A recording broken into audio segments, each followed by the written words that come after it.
Everyone, DSSB previous year question series की 11th class में आप सबका स्वागत है।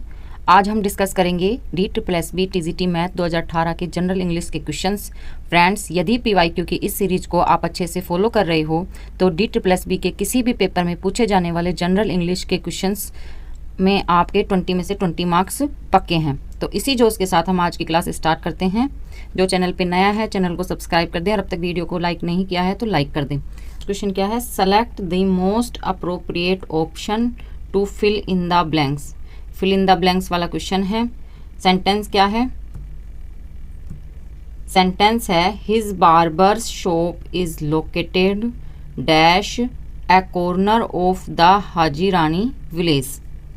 तो ये प्रेपोजिशन का क्वेश्चन है। हमारे ऑप्शन हैं एट, इन, ऑन, इनटू। तो इसमें कौन सा ऑप्शन करेक्ट होगा? इनका होता है किसी के अंदर जाना। जब कोई चीज़ अंदर होती है, चार दीवारी के अंदर, तो इन यूज़ करते हैं। ऑन यूज़ करते हैं हम जब किसी चीज़ के ऊपर टच करते हुए, सरफेस से टच करती हुई, तो उसके लिए हम यूज़ करते हैं ऑन। और इनटू हम यूज़ करते हैं किसी भी बाहर से अंदर की तरफ आना, तो उसके लिए हम यूज़ करते हैं इनटू। अब हमारा ऑप्शन है एट। एट किसके लिए यूज़ करते हैं? एट यूज़ करते हैं किसी भी चीज़ के पास। तो जब भी हम लोकेशन की बात कर रहे हैं कि हिज बार्बर शॉप, जो उसकी बार्बर मतलब कटिंग की शॉप है ना, वो located A corner of Haji Rani village, village के पास में। तो पास के लिए हमने क्या यूज़ किया? एट। लोकेशन बता रहे हैं, प्लेस बता रहे हैं, तो प्लेस के लिए हम क्या यूज़ करेंगे? प्लेस के लिए हम यूज़ करेंगे एट। ऑप्शन 1 करेक्ट होगा। सेकंड क्वेश्चन है। सेकंड क्वेश्चन में क्या पूछ रहा है examiner? Select the most appropriate option to fill in the blanks. Fill in the blanks वाला क्वेश्चन है। सेंटेंस क्या है? सेंटेंस है Rahul draw a line over the map and said we will visit at least 4 towns dash this river. तो इसमें कौन सा option correct होगा? Across, along, under, over. सबसे पहले हम सेंटेंस का मतलब समझते हैं कि राहुल ने एक लाइन ड्रॉ करी। ये हमारा मैप है। तो राहुल ने क्या किया? राहुल ने, ये तो रिवर जा रही है, तो राहुल ने क्या किया? एक लाइन ड्रॉ करी, प्लेसेस की एक लाइन ड्रॉ कर ली। और उसने क्या कहा कि we will visit at least 4 place, कि हम क्या करेंगे? एट लीस्ट 4, हम 4 टाउन्स में मैप में लाइन खींची और क्या कहा कि हम एट लीस्ट कम से कम 4 टाउन तो हम विजिट करेंगे दिस रिवर, तो इस रिवर के पास वाले के। तो जब भी कोई रिवर के साथ की बात हो रही है तो हम यूज़ क्या करेंगे? हम यूज़ करेंगे उसमें अलोंग। अलोंग क्या होता है? अलोंग किसी के साथ साथ चलना। जब साथ साथ चलने की बात हो रही है तो उसके लिए क्या यूज़ हुआ? उसके लिए यूज़ हुआ अलोंग। अक्रॉस क्या होता है? मैं आपको सब ऑप्शंस के मतलब बताऊंगी ताकि आपको अच्छे से समझ में आए। तो अक्रॉस क्या होता है? अक्रॉस होता है जैसे ये रोड है और हमें इस जगह से इस जगह को पास करके, मतलब इस साइड से, लेफ़्ट साइड से हमें राइट साइड की ओर जाना है, तो हम क्या करेंगे? अक्रॉस करेंगे, पार करेंगे रोड को। तो क्या करेंगे? हम इसको अक्रॉस करेंगे। अक्रॉस, पार करना। अलोंग का क्या था? साथ साथ चलना, साथ साथ चलना, अलोंग। अंडर क्या होता है? अंडर होता है किसी के नीचे, उसकी छाया हमारे ऊपर हो, हमें कवर कर रखी हो, तो उसके लिए क्या यूज़ हुआ? अंडर। और ओवर क्या होता है? किसी के ऊपर टच ना कर रहा हो और ऊपर से क्रॉस कर रहा हो, तो ओवर। तो उसके लिए क्या यूज़ होगा? ओवर। तो हमारे सेकंड क्वेश्चन का क्या आंसर है? Option 2 along. कि Rahul draw a line over the map and said we will visit at least 4 towns along this river. Next है थर्ड नंबर क्वेश्चन। एग्जामिनर ने पूछा select the most appropriate option to fill in the blanks. ये भी कौन सा question है? Fill in the blanks वाला। हमें डैश फिल करना है करेक्ट ऑप्शन के साथ में। तो क्वेश्चन क्या है? सेंटेंस है हमारा why are you taking away my plate. I dash yet. तो ये कैसा सेंटेंस है? ये सेंटेंस है प्रेजेंट का। तो क्या कर रहा है कि why are you taking away my plate, कि आप मेरी प्लेट क्यों लेके जा रहे हो, है ना, ये क्वेश्चन कर दिया। और आई यट, और अब बात कर रहा है कि आई यट मैंने अब तक फिनिश नहीं किया है। ऑप्शन क्या है? डिड नॉट फिनिश, तो प्रेजेंट के पास्ट की बात ही नहीं होगी, तो ये ऑप्शन इनकरेक्ट है। और एम मतलब अभी तक नहीं कर चुका हूँ, तो ये भी चल नहीं रहा, है ना। और विल हैव नॉट, ये नहीं करूँगा, अभी तक फ्यूचर की बात नहीं है, तो ये भी नहीं होगा। तो इसमें आएगा ऑप्शन थर्ड। एक तो ये तरीके से समझ लिया। एक हम शॉर्टकट में हमें समझना हो कि हमें पूरा डिटेल में ना करना हो और हमें शॉर्ट देखना हो कि जल्दी सी 20 क्वेश्चन इतनी जल्दी तो सोल्व होने वाले नहीं है, या हम हर टाइम सेट करना पड़ेगा, पर मिनट का क्वेश्चन होना चाहिए जिससे कि हमारा एग्ज़ाम क्लियर हो और हमारे पेपर भी टाइम से क्लियर हो। तो इसमें हम देखेंगे कि यट, जिस भी सेंटेंस में यट यूज़ हुआ तो आप ये देखें कि वो सेंटेंस हमेशा परफेक्ट का ही बनेगा। उसमें क्या यूज़ होगी? परफेक्ट की ही वर्ब यूज़ होंगी, चाहे वो प्रेजेंट हो, चाहे वो पास्ट हो, चाहे वो फ्यूचर परफेक्ट हो, पर परफेक्ट की ही लगेगी वर्ब। तो ये है प्रेजेंट का। जब प्रेजेंट की बात हो रही है तो प्रेजेंट का ही हमें परफेक्ट यूज़ करना पड़ेगा। क्या करना पड़ेगा? प्रेजेंट का ही हमें परफेक्ट टेंस यूज़ करना पड़ेगा। और प्रेजेंट की परफेक्ट टेंस की वर्ब क्या होती है? क्या तो होती है हैज़, क्या होती है हैव। तो इसमें आपको पता होगा कि ही, शी और इट के साथ तो आती है हैज़। हैज़ किसके साथ आती है? सिंगुलर नाउन प्रोनाउन के साथ में। और आई और वी के साथ में क्या आती है? हैव। ही, शी और इट के साथ तो यूज़ होती है हैज, और आई और वी के साथ यूज़ होती है हैव। यट लगा है तो इसलिए ये बनेगा परफेक्ट का सेंटेंस। तो हमारे ऑप्शन में option third have not finished, कि उसने अब तक मैंने फिनिश नहीं किया है, तो नहीं कर चुका हूँ, तो इसके लिए हमारा ऑप्शन थर्ड करेक्ट होगा। नेक्स्ट है 4th number question, select the most appropriate option to fill in the blanks. फिर से फिल इन द ब्लैंक्स वाला क्वेश्चन पूछा है एग्जामिनर ने, और हमें राइट वर्ड बताना, अप्रोप्रिएट ऑप्शन चूज़ करना है। तो सेंटेंस क्या है हमारा? सेंटेंस है I have put on weight dash these trousers don't fit me any longer. तो क्या है? I have put on wait, ये एक बात बोल दी उसने। क्या किया कि आई हैव पुट ऑन, मैंने वेट गेन कर लिया, वेट उसका बढ़ गया, उसने वजन बढ़ गया उसका। Dash these trousers don't fit me any longer, इस कारण क्या है कि उसने कारण बता दिया कि ये कारण था, और इसका क्या रिजल्ट हुआ? ये रिजल्ट हुआ। दीज ट्राउजर की ट्राउजर्स फिट नहीं हुआ, और कारण क्या था? क्योंकि उसका वेट गेन हो गया। तो हमारे ऑप्शन क्या है? एंड होती है दो बातें जोड़ने के लिए। एक बात बोली फर्स्ट बात, और फर्स्ट से ही आगे बढ़ के दूसरी बात बोल दी। बट होती है कि एक के अपोजिट दूसरी बात, तो बट इसमें नहीं आता, और एंड भी नहीं आता। और होता है कि और में क्या होता है? अल्टरनेटिव के लिए यूज़ होता है, ऑप्शन के लिए यूज़ होता है, क्या तो ये क्या ये, तो इसके लिए भी और नहीं आएगा। तो इसका करेक्ट आंसर क्या होगा? सो कैसे? सो आया कि I have put on weight, मैंने वेट गेन कर लिया है। सो दीज, इस कारण से, these trousers don't fit me any longer. तो ऑप्शन 4 करेक्ट है। नेक्स्ट है, अब तक जिसने भी चैनल को सब्सक्राइब नहीं किया, चैनल को सब्सक्राइब कर दें और PYQ की सीरीज को आप फॉलो करें। 5th नंबर क्वेश्चन क्या है? Select the most appropriate option to fill in the blanks. ये भी फिल इन द ब्लैंक्स वाला क्वेश्चन है। सेंटेंस क्या है? क्वेश्चन क्या है? Dash we live in the same colony, we hardly see each other. क्या है कि हम कहाँ रहते हैं? We live in the same colony, same colony में रहते हैं, लेकिन क्या है कि हम मुश्किल से, हार्डली सी, मुश्किल से ही एक दूसरे को देख पाते हैं। क्या कर पाते हैं? मुश्किल से ही एक दूसरे को देख पाते हैं, मिल पाते हैं। तो इसमें क्या आया, इसमें यूज होगा ऑप्शन थर्ड, आल्दो। आल्दो क्या, यद्यपि, आल्दो मतलब यद्यपि। तो एज लॉन्ग एज इसमें नहीं होगा, इन केस कारण नहीं बता रहा, सिचुएशन नहीं बता रहा, और बिकॉज तो कारण है ही नहीं। तो इसमें हमारा ऑप्शन क्या आएगा, आल्दो,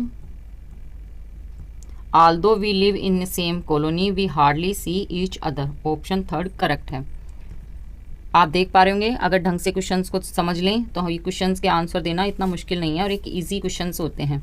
बस हम घबरा जाते हैं कि पता नहीं एग्जामिनर क्या पूछ रहा है। तो ऑप्शन क्वेश्चन नंबर 6 क्या है, select the most appropriate option to fill in the blanks. 6 number question भी फिल इन द ब्लैंक्स वाला है। आप देखें कि इसमें एग्जामिनर ज़्यादातर फिल इन द ब्लैंक्स करवा रहा है, लेकिन वो ग्रामर के अलग अलग रूल पूछ रहा है, वो डिटर्मिनर्स भी पूछ रहा है, वो सब्जेक्ट वर्ब एग्रीमेंट भी पूछ रहा है, वो प्रेपोजिशंस भी पूछ रहा है, पर किस वे में, वो fill in the blanks way में पूछ रहा है। तो सेंटेंस क्या है कि the landlord dash Mr Singhal when he failed to pay rent for 4 month का, 4 मंथ। तो उसने क्या किया कि द लैंडलॉर्ड, जो मकान मालिक था, क्या था, मकान का मालिक, मकान मालिक मिस्टर सिंगल वैन ही, जब क्या है कि जब मिस्टर सिंगल मकान मालिक और जो मिस्टर सिंगल है जो कि रेंट पे रहता है, वो क्या किया, जब वो फेल हो गया 4 महीने का रेंट देने के लिए, वो नहीं दे पाया, तो वो क्या करा, उसके लिए हमें अप्रोप्रिएट वर्ड यूज़ करना है कि उसने क्या किया, लैंडलॉर्ड ने मिस्टर सिंगल के साथ क्या किया। ऑप्शन क्या है, उसको पनिश किया, तो पनिश नहीं किया क्योंकि पनिश की कोई बात ही नहीं कही। थ्रू फेंक दिया, इसका ये भी नहीं होगा बेस्ट आंसर। और फोर्स्ड ये भी बेस्ट आंसर नहीं है। तो इसका क्या है कि अविक्टेड, अविक्टेड मतलब निकालना, निकालना या एग्जिट करना। तो क्या किया, the landlord evicted Mr Singhal when he fail to pay rent for 4 month. जब उसने मिस्टर सिंगल ने 4 महीने का रेंट देने में वो फेल हो गया, वो नहीं दे पाया, तो लैंडलॉर्ड ने उसको अविक्टेड कर दिया, एग्जिट कर दिया, निकाल दिया। तो इसका ऑप्शन थर्ड करेक्ट होगा। नेक्स्ट है 7th number question, select the most appropriate option to fill in the blanks. इस पेपर में examiner fill in the blanks वाले ही पूछ रहा है, तो आप हर टाइप के क्वेश्चन सोल्व करें ताकि पैटर्न का पता चले। तो हमारा सेंटेंस क्या है, in our country many people have the habit of offering dash advice. इसमें क्या है कि हमारी कंट्री में मैनी पीपल, बहुत से लोगों की क्या आदत होती है, डैश एडवाइस। ऑप्शन क्या है, अनआस्क्ड। अनआस्क्ड का क्या मतलब होता है, बिना पूछे, बिना पूछे सलाह देना। अनसोलिटेड, अनफाउंडेड बिना ढूंढे,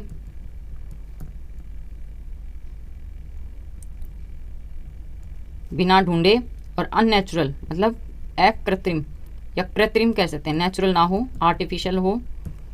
तो अनसोलिटेड मतलब क्या होती है, अनसोलिटेड का मतलब होता है बिना मांगी सलाह। अनसोलिटेड का क्या मतलब होता है, बिना मांगी सलाह, बिना मांगी सलाह देना। तो in our country many people have the habit of offering unsolicited advice. Option 2 correct होगा कि हमारी कंट्री में बहुत से लोगों की क्या आदत होती है कि बिना मांगी सलाह देते रहते हैं वो दूसरों को। तो ऑप्शन 2 करेक्ट है। नेक्स्ट है 8th number question, select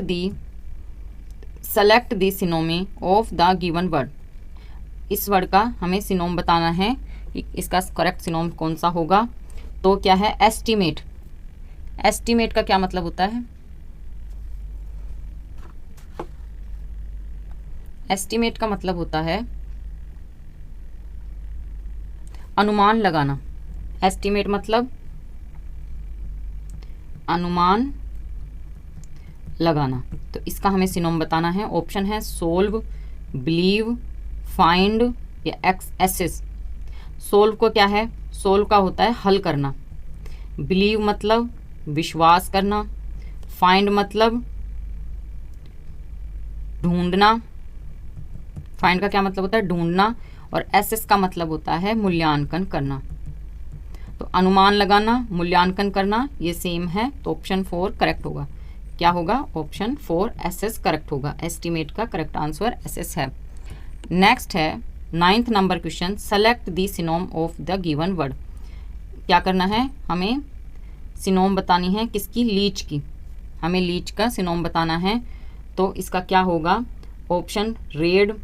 red क्या होता है, किसी पे एकदम से क्या करना,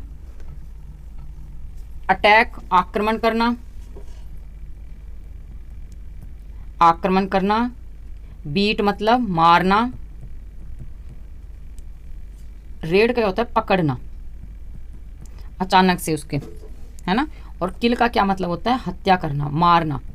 तो लीच का करेक्ट होगा ऑप्शन थर्ड, किल। क्या होगा, किल। लीच का क्या मतलब होता है, आप भी कमेंट बॉक्स में लिख के बताएं।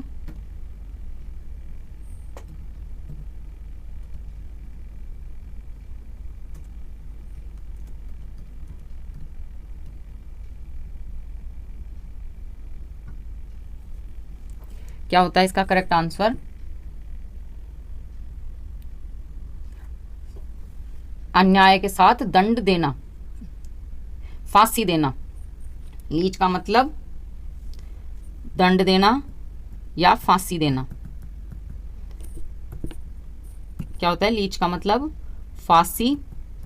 फांसी का भी मतलब क्या होगा कि मारना उसको, है ना। और किल का मतलब भी हत्या, हत्या का मतलब भी मारना।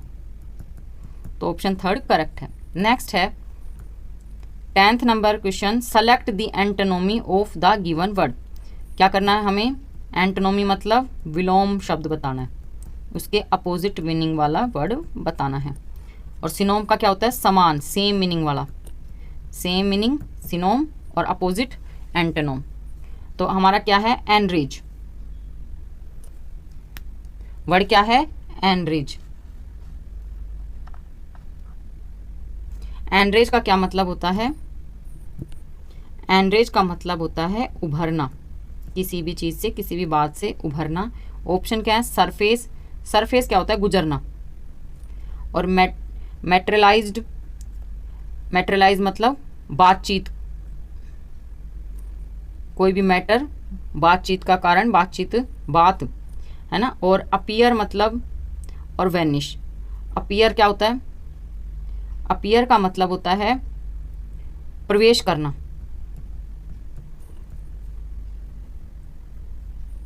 और वैनिश का मतलब होता है गायब होना। अपीयर का एक मतलब क्या होता है, हिस्सा लेना भी। तो हमारा करेक्ट आंसर क्या होगा, एनरेज का करेक्ट आंसर होगा, एनरेज का होता है उभरना, और करेक्ट आंसर होगा वैनिश, गायब, गायब होना। ऑप्शन 4 करेक्ट है। नेक्स्ट है 11th नंबर क्वेश्चन, सेलेक्ट दी। 11th में भी क्या पूछा है, एंटोनोम पूछा है। एंटोनोम मतलब विलोम शब्द पूछा है, विलोम शब्द पूछा है परसेवरेंस का। किसका, परसेवरेंस। परसेवरेंस क्या वर्ड है, परसेवरेंस। तो इसका क्या मतलब होता है, स्थिरता, स्टेबल।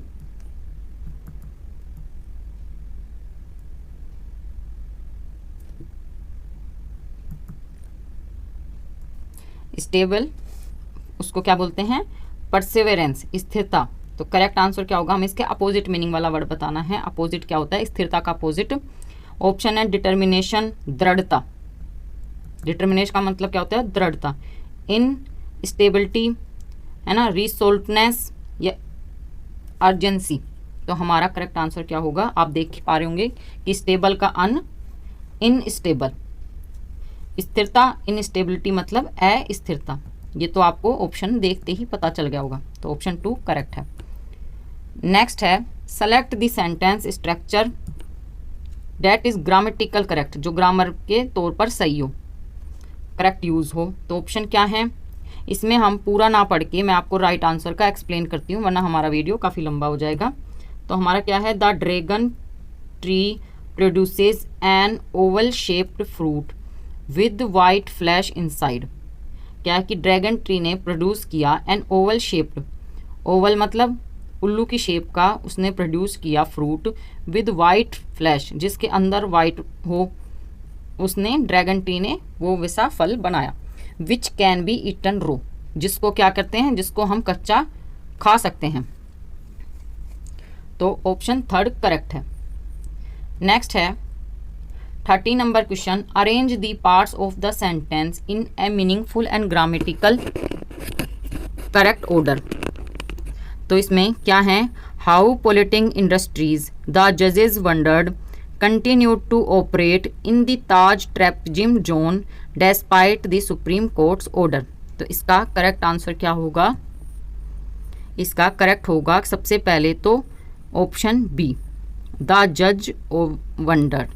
जज क्या थे, आश्चर्यचकित थे, शोक थे, जज शोक थे। द जज वंडर्ड हाउ पॉल्यूटिंग इंडस्ट्री, कैसे ये इंडस्ट्री पॉल्यूट कर रही है, प्रदूषण कर रही है ना। Continue to operate in the Taj trapping zone, कि इसमें वो लगातार इस चीज़ को पोल्यूटेड कर रही है, किसको, ताज ट्रैपिंग जोन को, ताज को वो कंटिन्यू कर रही है ना। और despite the supreme courts order, किसके, सुप्रीम कोर्ट के ऑर्डर के खिलाफ जाके, कि सुप्रीम कोर्ट ने ऑर्डर दिया, डेस्पाइट के बावजूद, कि सुप्रीम कोर्ट के ऑर्डर के बावजूद भी कैसे वो इंडस्ट्री पोल्यूट कर रही है ताजमहल को।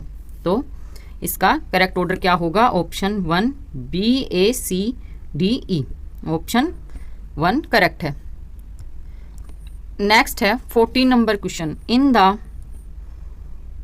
14 नंबर क्वेश्चन क्या है, in the following sentence 4 words phrases have been underlined, one of them is incorrect, choose the incorrect, क्या बताना है, इनकरेक्ट वर्ड या phrases from the given option. Option में जो इनकरेक्ट फ्रेजेज है, हमें जो अंडरलाइन फ्रेजेज हैं, जो भी इनकरेक्ट है, हमें वो चूज करके बतानी है।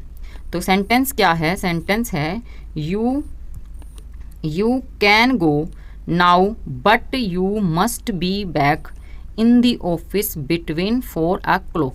कि इसका पहले सेंटेंस का मतलब देखते हैं कि यू कैन गो, तुम जा सकते हो, नाउ अभी, लेकिन यू मस्ट बी बैक, लेकिन तुम जरूर लौटना, जरूर आना फोर्स कर रहा है, इन दी ऑफिस, ऑफिस में वापस जरूर आना, कितने, 4 o'clock। तो बिटवीन तो क्या होता है, बिटवीन के साथ होता है यूज एंड, और बिटवीन होता है दो बातों के बीच में। तो इसमें 2 टाइम नहीं दे रखा, इसमें ओनली 1 टाइम दे रखा है, कि इस लास्ट टाइम से क्या करना है, हमें पहले आना है। तो ऑप्शन में क्या है, क्या कैन गो गलत है, या बट गलत है, या मस्ट बी बैक गलत है, या बिटवीन। हमारा ऑप्शन होगा कौन सा, ऑप्शन 4 बिटवीन। बिटवीन हमारा इनकरेक्ट होगा। बिटवीन क्या होता है कि 2 के बीच में, पर इसमें हमारा 2 के बीच में ना होके हम इसमें सेंस होगा पहले। तो पहले के लिए क्या यूज़ होगा, बिफोर, 4 बजे से पहले तुम लौट आना। तो इसमें हमारा यूज़ होगा बिफोर, और बिटवीन हमारा गलत है, तो ऑप्शन 4 इज़ इनकरेक्ट। नेक्स्ट है आज का last question, in the following sentence 4 words phrases have been underlined, one of them is incorrect, choose the incorrect word phrases from the given option. Sentence क्या है, no sooner we boarded the train then it started and pick up the speed. तो option है no sooner incorrect है, we boarded incorrect है, then it started incorrect है, या pickup. तो इसमें हमारा होगा नो सूनर क्या करती है,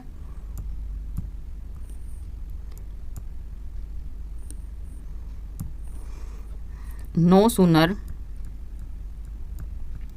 अपने साथ ऑक्सिलरी वर्ब, मतलब कोई भी जैसे हैज़, हैव, है ना, इज, एम, आर, या फिर हैड अपने साथ लेती है। तो ये पास्ट का सेंटेंस है, तो इसमें ऑक्सिलरी वर्ब अपने साथ हैड को लेगी, और फिर क्या है कि जस्ट नो सूनर के बाद में हमारी ऑक्सिलरी वर्ब यूज़ होगी, ठीक है ना। तो no sooner had we boarded the train then it started, boarded मतलब हम जैसे ही हमने बोर्डिंग करी, ट्रेन ने स्टार्ट हुई, एंड पिकअप द स्पीड, और ट्रेन ने अपनी स्पीड ले ली, पिकअप कर ली। तो इसमें ऑप्शन 2 इनकरेक्ट होगा। इसमें क्या होगा, had we boarded, option 2 incorrect है। तो आई होप आज का वीडियो आपको पसंद आया होगा। आपको किस टाइप के क्वेश्चंस नहीं ज़्यादा डिफिकल्ट लग रहे हैं आप मुझे कमेंट बॉक्स में बता सकते हैं, मैं उस टॉपिक पे आपको समझा सकती हूँ। और आपको क्या मेरे वीडियो में अच्छा लगता है वो भी आप कमेंट बॉक्स में, और क्या अच्छा नहीं लगता, क्या मुझे इंप्रूव करने की ज़रूरत है जिससे आपको और अच्छे से समझ में आए, तो वो भी आप मुझे कमेंट बॉक्स में लिख के बता सकते हैं। तो मिलते हैं आपसे नेक्स्ट वीडियो में, तब तक के लिए like share and subscribe my channel English venue.